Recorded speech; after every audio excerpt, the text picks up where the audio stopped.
રાજસ્થાનમાં cold wave તો તમિલનાડુમાં ભારે વરસાદનું એલર્ટ. ગુજરાતમાં હવે આગામી દિવસોમાં હવામાન કેવું રહેશે? બંગાળની ખાડીમાં ફરી એકવાર લો પ્રેશર એરિયા સર્જાયો છે અને ધ્યાનમાં રાખીને હવામાન વિભાગે દક્ષિણ ભારતીય રાજ્યો ખાસ કરીને તમિલનાડુમાં ભારે વરસાદ માટે ઓરેન્જ એલર્ટ જાહેર કર્યું છે. દક્ષિણ પશ્ચિમ બંગાળની ખાડી એટલે કે તમિલનાડુ અને શ્રીલંકાની આસપાસના દરિયાઈ વિસ્તારમાં ફરી એકવાર લો પ્રેશર એરિયા સર્જાયો છે અને ધ્યાનમાં રાખીને હવામાન વિભાગે દક્ષિણ ભારતીય રાજ્યો ખાસ કરીને તમિલનાડુમાં ભારે વરસાદ માટે ઓરેન્જ એલર્ટ જારી કર્યું છે. નમસ્કાર, આપનું સ્વાગત છે BS9 TV ન્યૂઝ ઉપર અને હું છું આપની સાથે કાજલ સુવા.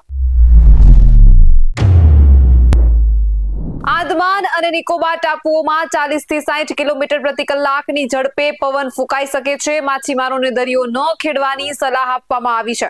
આ સાથે ઉત્તર ભારતમાં ખાસ કરીને મધ્ય અને પશ્ચિમ ભારતમાં શીતલહેર તીવ્ર બની છે. હવામાન વિભાગે 19 નવેમ્બર સુધી આગાહી જારી કરી છે. પૂર્વ ભારતમાં હજુ સુધી કોઈ ઋતુગત ફેરફારના કોઈ સંકેત નથી. હવામાન વિભાગે જણાવ્યું હતું કે પૂર્વ ભારત ખાસ કરીને બિહાર અને બંગાળમાં સવાર અને સાંજે ઠંડી પડશે, પરંતુ શીતલહેરની કોઈ ચેતવણી જારી કરવામાં આવી નથી.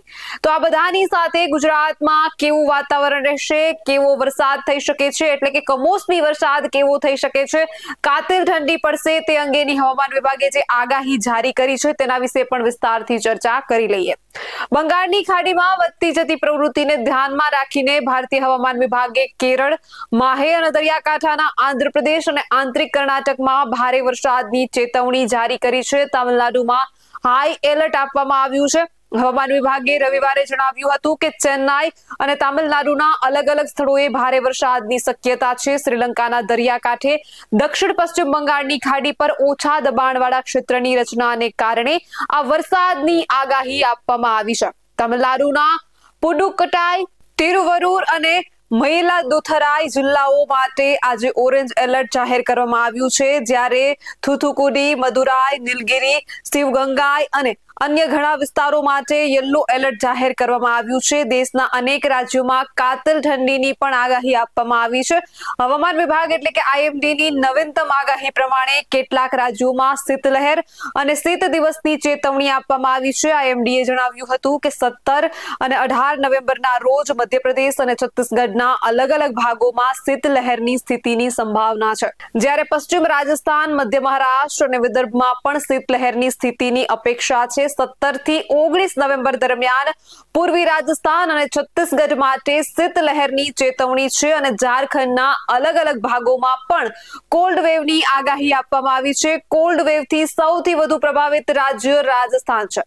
ગુજરાતના વાતાવરણ અંગેની વાત કરીએ તો હવામાન વિભાગે આપેલી માહિતી પ્રમાણે હાલ ગુજરાતમાં ઉત્તર પૂર્વથી પૂર્વના પવનો ફૂંકાઈ રહ્યા છે. આ પવનની દિશાને કારણે સવારે અને સાંજે ઠંડી તો બપોરે ગરમીનો અનુભવ થઈ રહ્યો છે. આ સાથે સૌરાષ્ટ્ર, કચ્છ સહિત આખા ગુજરાતમાં હવામાન શુષ્ક રહેવાની શક્યતા છે. ગુજરાતમાં આગામી 7 દિવસ ક્યાંય વરસાદ પડવાની શક્યતા નથી.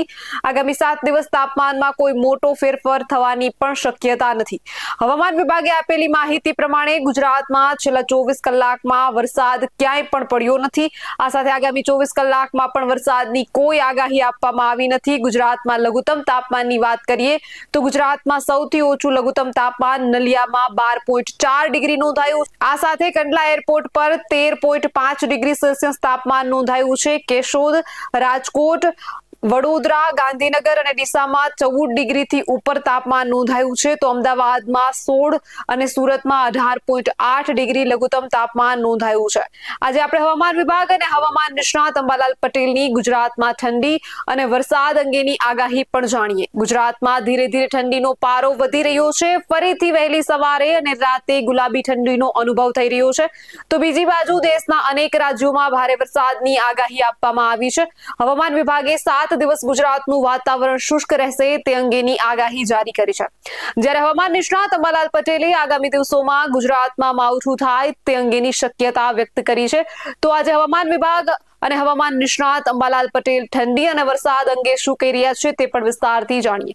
હવામાન વિભાગે આપેલી માહિતી પ્રમાણે હાલ ગુજરાતમાં ઉત્તર પૂર્વથી પૂર્વના પવનો ફૂંકાઈ રહ્યા છે. આ પવનની દિશાને કારણે સવારે અને સાંજે તો બપોરે ગરમીનો અહેસાસ થાય છે, જ્યારે સવાર સાંજે ઠંડીનો અહેસાસ થાય છે.